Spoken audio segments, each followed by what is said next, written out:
Sermones sobre el Anticristo y fin de los tiempos de San Vicente Ferrer. Segunda parte. La pérdida y caída de la dignidad eclesiástica. En paralelo con la profecía de Daniel al rey Nabucodonosor. La segunda parte de la profecía de Daniel la declara el señor San Vicente de esta manera. Digo pues que muestra la segunda profecía la caída de la dignidad de la Iglesia, y por ella se abre y manifiesta el misterio del fin de la Iglesia.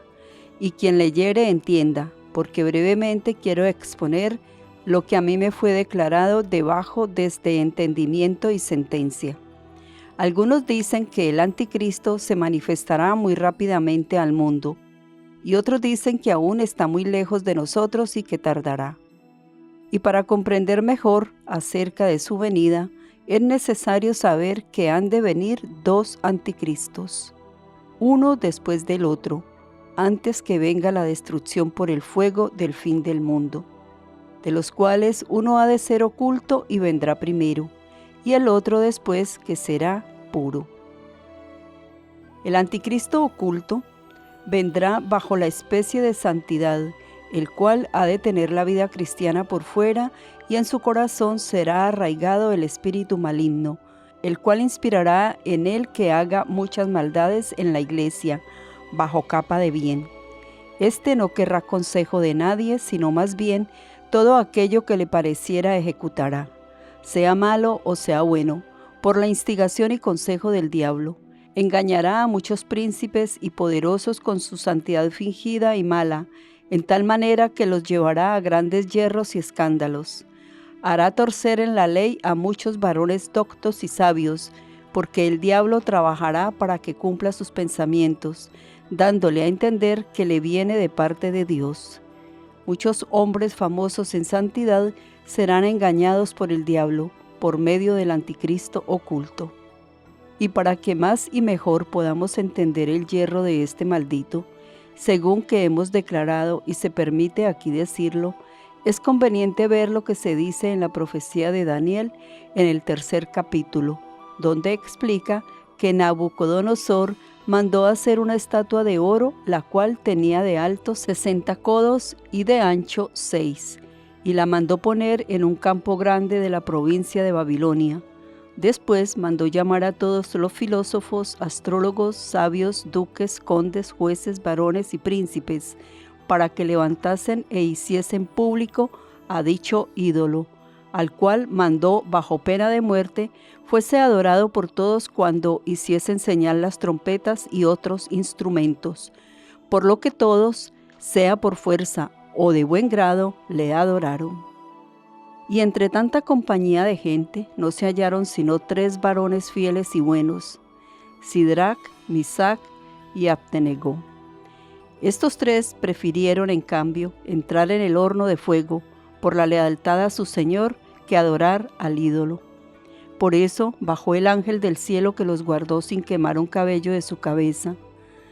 De todo esto, el mismo texto de la Biblia lo declara, pero a partir de esta declaración, yo aprovecho a expresar lo siguiente.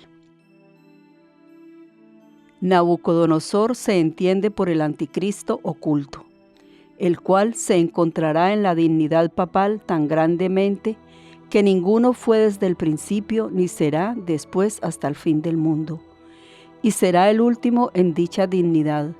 No digo yo que será hecho papa, sino ídolo levantado contra el papa verdadero. Esta será la 4ª bestia que saldrá del mar. Y cuando veáis todo lo dicho, muriendo este anticristo oculto, vendrá el anticristo puro o perverso, del cual se habla en dicho capítulo, según abajo diremos, y en esta parte se manifestará un misterio. Nabucodonosor se interpreta puesto en angustia conocida, pues él angustiará al mundo, atribulando los corazones con este dolor, y será conocido que Dios le matará de mala muerte con su dolor. Entonces serán conocidas sus malas obras por todo el mundo, y muy aclarada su gran maldad de corazón y corrompida su santidad muy simulada. Pero digo aún que se intitula profetizante la señal de este mundo, porque el mundo mismo profetizará su fin. ¿Y cuál será esta señal? Ciertamente que no puede decirse que fue la del sol en tiempos del gran Josué, cuando volvió 3 líneas a oriente. Esto solo fue señal de la victoria contra los amalecitas. Tampoco podemos decir que fue esta señal cuando en el tiempo del rey Ezequías volvió 3 horas atrás del reloj del tiempo. Aún el diluvio no fue señal del fin del mundo, porque entonces fueron guardados en el arca de Noé hombres y mujeres para multiplicar el mundo. Ni muchas otras señales que se han mostrado en los planetas no fueron señal del fin del mundo, sino de alguna provincia, príncipe o reino, o por destrucción o perdición, por muerte o vida, o por victoria o vanidad. Pues, ¿cuál será la señal del fin del mundo? Ciertamente la serpiente, porque el ángel Lucifer tomó su forma, dejando la señal de la imagen propia, cuando corrompió a nuestra naturaleza humana, así corporal como espiritual, y entonces tuvo su fin, porque si Adán no hubiera pecado, el hombre sería eterno y no hubiese sido expulsado del paraíso poseído, de tal modo que la serpiente fue señal para el hombre y aún para el mundo. Y aún más, pues la serpiente fue el ídolo, porque nuestros padres, Adán y Eva, le adoraron cuando le creyeron, haciendo la voluntad del demonio que estaba dentro de ella, y dejaron a su creador y fueron idólatras. Por ende se interpreta a Nabucodonosor como señal profetizante de este mundo con su ídolo, el cual fue figura del anticristo oculto. Pues se levantará un príncipe, según ya he dicho, el cual hará un ídolo, el último en la iglesia de Dios. Muerto aquel, el anticristo oculto, no se levantará otro hasta el fin del mundo en dignidad papal. Y este príncipe será el anticristo oculto, y la señal será que el ídolo que él hiciere traerá por armas una serpiente que tendrán en la boca la señal del mundo. Sin embargo, no serán sus armas como las de la serpiente, que de Lucifer no fue arma suya, sino la imagen de la Trinidad, la cual perdió por su gran soberbia, por querer ser igual a Dios en el cielo. Así este príncipe mundano como las armas traerá una serpiente, y así digo, la cual nos mostrará el fin del mundo y la destrucción de la naturaleza humana, porque en aquella figura engañó el diablo al mundo. Pues el dicho príncipe hará un ídolo, según está dicho, y este será un papa malo contra Dios, según hizo Nabucodonosor, y pondrán a aquel en medio del campo de la provincia de Babilonia, que quiere decir confusión, como no habrá otra en todo el mundo. Este llegará a todos los filósofos, astrólogos, príncipes, etc., para que proclamen a dicho papa, es decir, para que publiquen sus actos, tal cual lo mandó Nabucodonosor a hacer de su estatua. Y cuando ya fuere publicado por toda la iglesia, entonces mandará que se le adore al son de los ruidos y pregoneros, es a saber que lo acepten bajo pena de muerte. Por ende, la cristiandad le adorará, algunos de grado, algunos por fuerza, salvo los 3 fieles, Sidrac, Misac y Abdenago, que quiere decir algunos pocos escogidos. Y en esta parte nacen 2 cuestiones, como a continuación diré. Primera cuestión. Que algunos dicen que esto ya se ha cumplido en aquel ídolo que fue hecho en Pisa. Porque aquel adoraron los de la cristiandad, sacando los 3, Sidrac, que es el reino de Castilla, que son hermosos hombres, Misac, que se entiende por el reino de Escocia, porque estos son varones alegres de cara, y Abdenago, que se toma por el reino de Aragón, que son callados, no alegres de cara, antes parecen gentes airadas, como quien tiene la maldad en el cuerpo, y no la osan manifestar, sino que con tristeza callan. Los 3 reinos no adoraron el ídolo hecho en Pisa. Y en cuanto a esto digo que se cumplió la profecía, porque entonces no les fue puesta pena de muerte a los que no adoraron como hizo Nabucodonosor, y estas señales fueron por el anticristo puro. La segunda cuestión es que muchos piensan que aquella figura se cumplirá en el anticristo puro, el cual se hará adorar a sí mismo como a Dios. A esto digo que no se entiende de tal manera, porque el anticristo puro no tendrá factores ni electores que sean hombres como el ídolo de Nabucodonosor, sino por instigación diabólica se hará adorar como a Dios. Y este será tan terrible en gesto y aspecto que viendo aquel y oyendo su fama, todos los príncipes del mundo le darán obediencia y le estarán sometidos, porque cuando éste se dé a publicidad en este mundo, no habrá otro monarca mayor, y Dios permitirá por los pecados del mundo que tenga poderío sobre todos los reyes del mundo que existan entonces. Pero no se entiende esto del anticristo puro, porque así como el ídolo de Nabucodonosor fue hecho por otro y tuvo electores, así este ídolo último, antes del anticristo, ha de tener hacedor, que será el príncipe dicho arriba, y sus electores que llegan al campo de Babilonia, que es el de la confusión.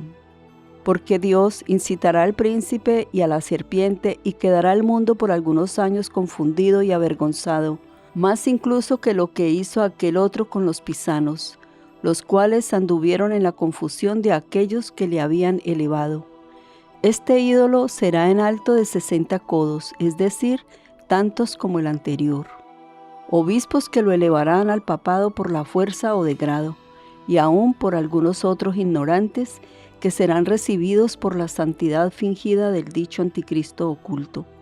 Aún el ídolo dicho será en ancho de 7 codos, que quiere decir 7 poderosos príncipes que le darán la obediencia siendo señores en toda la iglesia.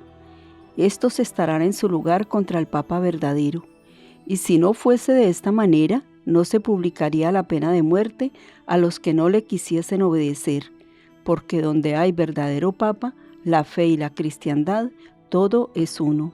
Por ende, la pena no es necesaria. Sin embargo, contra este ídolo malo, habrá otro Santo Padre verdadero, en el cual creerán los cristianos.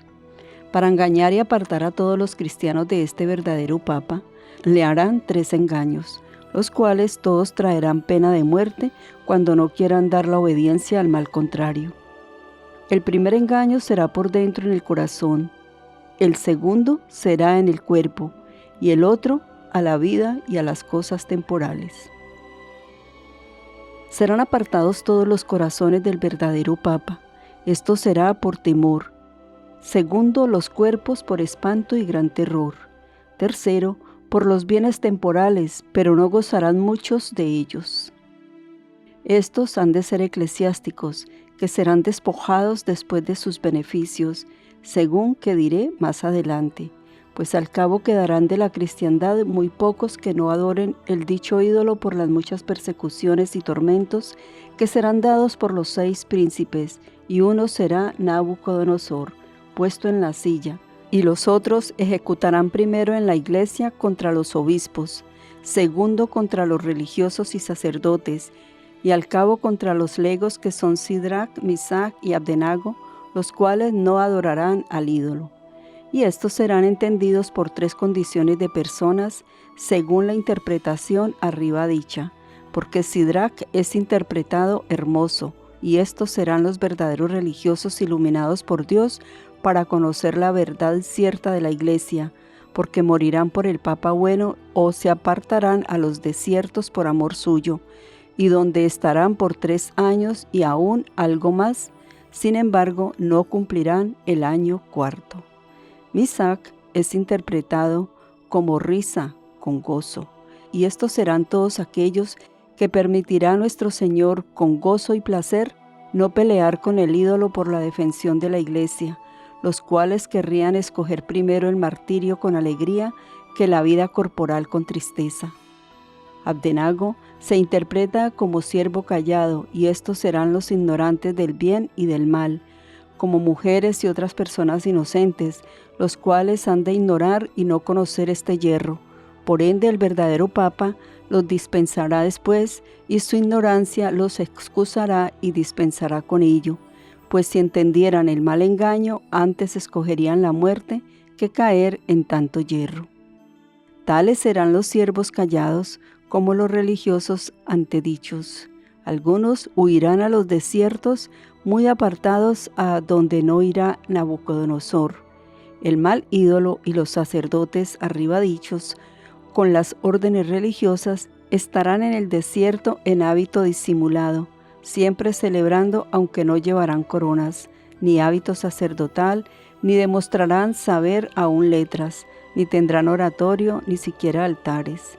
De mañana celebrarán los que tuvieren licencia, porque el Papa verdadero los dispensará para que puedan celebrar en los desiertos, según que de suyo se hará mención en aquella profecía que habla del dispensar.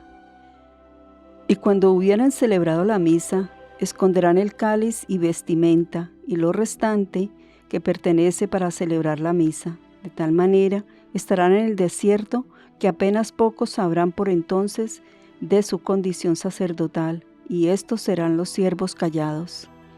En aquellos años habrá muchos que sufrirán los oficios divinos entre los cismáticos. Entonces serán también siervos callados, aunque serán librados de los fuegos infernales por el ángel escogido para ellos de antemano, como los 3 varones, Sidrac, Misac y Abdenago. Pues cuando esto vieren los cristianos, podrán decir con certeza: ved el estado de la dignidad eclesiástica puesto en ruina y destrucción. Sin embargo, Dios no querrá aún desamparar a la iglesia, porque la nave de San Pedro puede peligrar, pero no puede ser hundida, pues el vano papa será entronizado o puesto en silla con el dicho príncipe mayor, de tal manera que no quedará eclesiástico sin despojar de su beneficio. Esto querrá Dios permitir para que sean purgados los hijos de Leví de su maldad, los cuales de su grado y voluntad nunca quisieron hacer enmienda de sus delitos. Y para mejor mostrar lo que dice, quiero abrir o declarar 2 profecías, las cuales fueron escritas por Ezequiel en el 8º capítulo, donde declara cómo Dios muestra aquel ídolo hecho en el fin del mundo contra el verdadero vicario suyo por los idólatras, como por los hombres que acostumbraron con las riquezas y dignidades a colocar a los papas a su voluntad, como al fin estos mismos harán otro así tan grande que antes no fue ni después será. Y será todo este mal extendido de la parte de Aquilón, quiere decir Alemania, como se muestra en Jeremías capítulo 1, versículo 14, por estas palabras: del norte cuelga todo lo malo. Por lo cual, la razón y la ira de Dios allí descenderá sobre la iglesia, que las oraciones de los santos más le provocarán hazaña que a misericordia. Cuando llamaren a mí con voz muy grande, no los oiré. En tal manera que cuantos santos en el mundo fueron, no podrán deshacer una sola gota de la ira de Dios, hasta que el santuario sea purificado, como se demuestra en el siguiente capítulo de Ezequiel por estas palabras, y lo cual es sentencia de dicha autoridad. Y llamó en mis oídos con gran voz, diciendo: llegaron las visitas de la ciudad, y cada cual tenía un vaso de muerte en su mano, y cada 6 varones venían del camino de la puerta de Arroba que mira hacia Aquilón, quiere decir de la parte de Alemania, porque todos traerán en sus manos el vaso de la muerte. Dice más aún Ezequiel, que venía en medio de los 6 hombres dichos un varón vestido de paños blancos de lienzo, y el cual tenía un saco de escriba colgado del cinto. Y dice que Dios había mandado a dicho varón que anduviese por la ciudad poniendo el signo del atao, es decir, de la cruz, en medio de las frentes de los que llorasen, sin embargo, que a los llenos de risas y danzas no los marcase.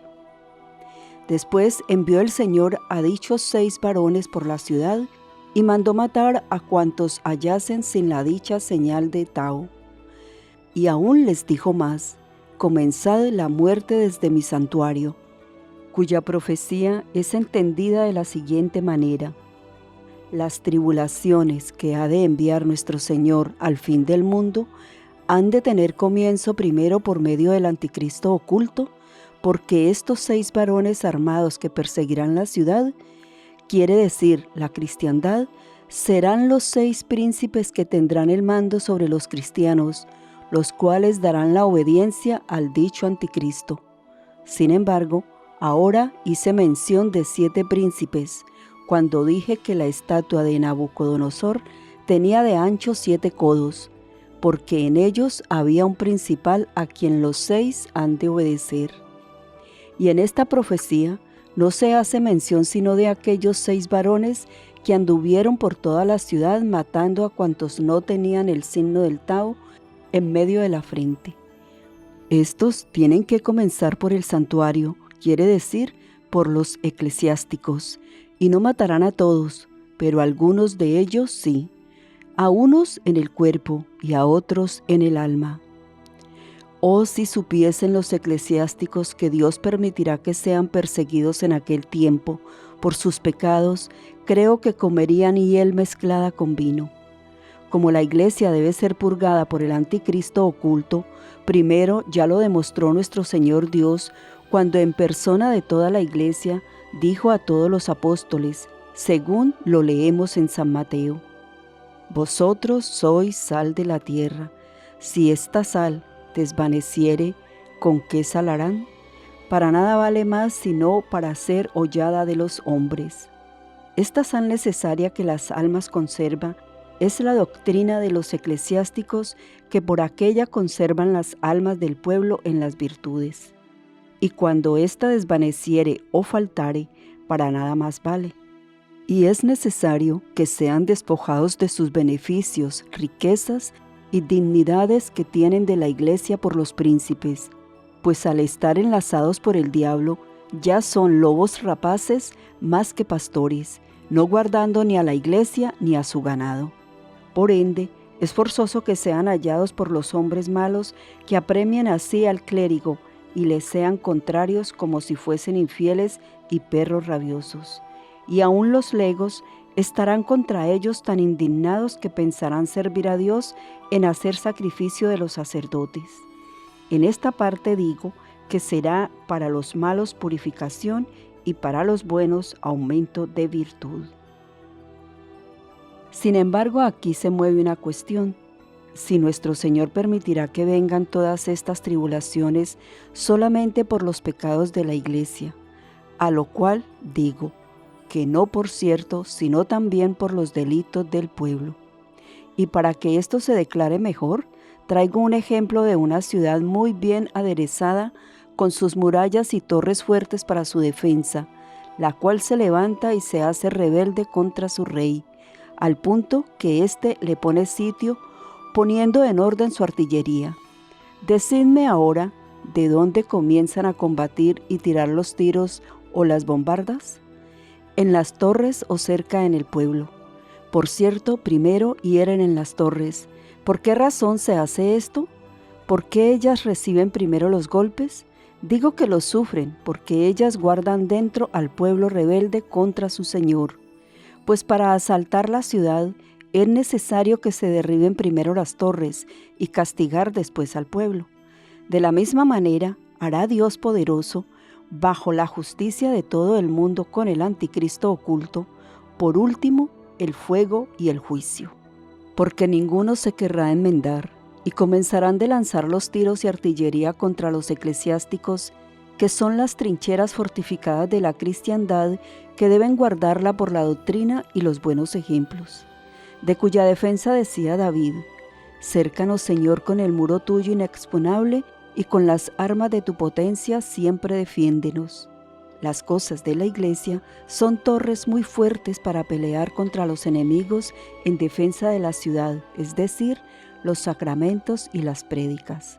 David dice de estas torres: sea hecha la paz en tu virtud y abundancia en tus torres, a saber, en la iglesia. Pues como el mundo estará en rebeldía contra su Dios, por tal manera se combatirá contra las cercas y las torres eclesiásticas. Por esta razón dije arriba que Dios mandó a los 6 varones comenzar primero de su santuario, y esto era por la gran culpa del pueblo, a causa de hacer malos a los obispos y religiosos. Porque los señores temporales y legos han comenzado por usurpar y tener para sí las rentas y bienes de la iglesia, siendo ávaros. Y por los honores y vanidades de este mundo malo, así comienzan a ser muy contrarios a la iglesia, y los eclesiásticos también contra ellos con la sentencia de excomunión, pues así dan causa para que la iglesia esté llena de males, y la persecución le vendrá por los pecados del pueblo. Todo esto será motivo de aumento de virtud y purificación de los vicios para estos eclesiásticos, como se hizo en el martirio de los inocentes que fueron muertos por los pecados de los padres, cuando no quisieron que Nuestra Señora diera a luz al llegar de Nazaret a Belén, por lo que fue necesario que diera a luz al Redentor en un establo entre animales. Fue por ello que Dios permitió entonces que fuesen castigados los padres en sus hijos. Sin embargo, aquella purificación fue pena espiritual en los padres y corporal solo en los hijos, y gloria para las almas. Respecto de los sacerdotes, la persecución y la pena respecto del pueblo, que no tendrán los sacramentos, ni oirá misas, ni predicaciones por sus pecados, y para los sacerdotes será un gran dolor y tristeza en cuanto a los cuerpos, sin embargo, gloria y descanso para sus almas. Y esto se entiende si, con paciencia, sufren las tribulaciones, acusándose a sí mismos. Nos queda por ver quién es aquel varón vestido de paños blancos que tenía un saco de escriba colgado de las cinturas o del cinto, el cual señaló con el signo Tau a cuantos lloraban y estaban tristes. Este varón será el verdadero Papa, a quien perseguirá el Anticristo, y estará vestido de blanco por 2 motivos. Por un lado, la blancura significa su vejez, pues será muy anciano, siendo sus cabellos y su carne de ese color. Por otro lado, lo segundo, tendrá gran castidad, pues será virgen, ya que el color blanco se compara a esta virtud. Así pues, por ser anciano y casto, estará vestido con telas blancas y traerá su saco de escriba, que significa la potestad eclesiástica, potestad que tendrá dicho Papa y no otro, mientras viviere. El saco de escriba estará colgado de sus cinturas o de su cinto, pues esto significa su buena conciencia al ser elegido como Papa verdadero. Y para que se entienda mejor cómo su saco de escriba significa la potestad eclesiástica, allí en su zurrón encierra también 4 cosas, a saber, las tijeras, el cuchillo, el punzón y las plumas, y en el tintero se ponen 2 cosas, algodón y tintas. Por ende, son 6 cosas que traen las almas a las 6 órdenes de paraíso, porque primero en medio del saco del escriba están las tijeras para cortar el papel y cualquier cosa que sea junta y no partida. Estas demuestran la potestad mayor de la Iglesia. Primero porque libran las almas del infierno con absolución y la indulgencia plenaria de la pena y de la culpa. Lo segundo, condena y quita la gracia del paraíso con la sentencia de excomunión. Hay más en la caja, puesto que el cuchillo templa muy bien las plumas para escribir, y para que rasgue lo falso y mal escrito, porque se entienda, este cuchillo demuestra la potestad de la Iglesia en la absolución de los casos, porque en el tiempo que el cristiano hace el pecado, luego lo escribe Dios en el libro de su presencia, según reza el profeta David, en el Salmo 138, versículo 16. Mis imperfecciones o pecados vieron tus ojos y serán escritos todos en tu libro. Pues cuando quiera que se confiesa al pecador, el sacerdote raspa el pecado de aquel libro de la presencia con el cuchillo de la confesión, es decir, enmienda lo falso con la penitencia que manda hacer mejorando la vida. Hay más en la caja, un apartado o casilla donde está el punzón o aguja para coser y horadar las cartas y unir los cuadernos en un libro, lo cual demuestra la potestad de la Iglesia para dar indulgencias y distribuir sus tesoros. Las almas atraviesan el purgatorio y lo horadan, porque la casa abierta no se dice cárcel o prisión, y atan a las almas y las colocan arriba, junto a la vivienda de los ángeles en el libro de la gloria del paraíso. Dicha caja tiene aún otro aparato que son las plumas, que nos demuestran la potestad de la Iglesia para transmitir, por medio de los verdaderos sacerdotes y sus libros, las ciencias que desde allí impartan al pueblo, es decir, la doctrina. Hay algodón y tinta en el tintero que cuelga por la caja del saco de escriba. Esta demuestra la potestad recta de la Iglesia en dar beneficios y obispados donde son creados, mantenidos, y la honran mucho sus prelados y rectores. Todo esto dicho, el saco de escriba y los vestidos blancos traerá consigo este verdadero Papa, a quien perseguirán y quien dará la señal del atao a todos los que estén tristes y den llantos y gemidos como signo del cautiverio en las almas de los cristianos. Porque este verdadero Papa perdonará incluso a aquellos 6 príncipes perseguidores de la Iglesia, pues será este dicho Papa varón muy bueno, que perdonará con dulzura y misericordia. Pues cuando veáis las tribulaciones dichas arriba, podréis muy bien decir: ved el estado de la vida espiritual puesto en la ruina y destrucción. Sin embargo, este varón muy santo o Papa Blanco verá la muerte del anticristo oculto, porque acabada la persecución llamará él a Dios, doliéndose mucho de tanto daño y el mal cometido en la Iglesia, porque allí quedarán entonces tan castigados, flacos y como muertos, que apenas tendrán espíritu de vida. Entonces amarán a su Creador, que lo habrán conocido, sirviéndole mucho, de sano corazón y castos de cuerpo. Serán despojados de beneficios, quedándoles solo la vida y el vestido. Cuando llorarán las riquezas perdidas, porque no las dieron por amor de Dios cuando lo tomaban todo en mano. Pues la segunda profecía ya está aquí declarada, la que trata toda de la caída de la dignidad eclesiástica, y cuando veréis cumplir su sentencia, se podrá bien decir que está ya muy cerca el fin del mundo. Aquí pues, ahora, quien tiene ciencia entienda que no pongo ni determino tiempo alguno, ni aun nombro príncipes, ni el ídolo, ni al verdadero Papa.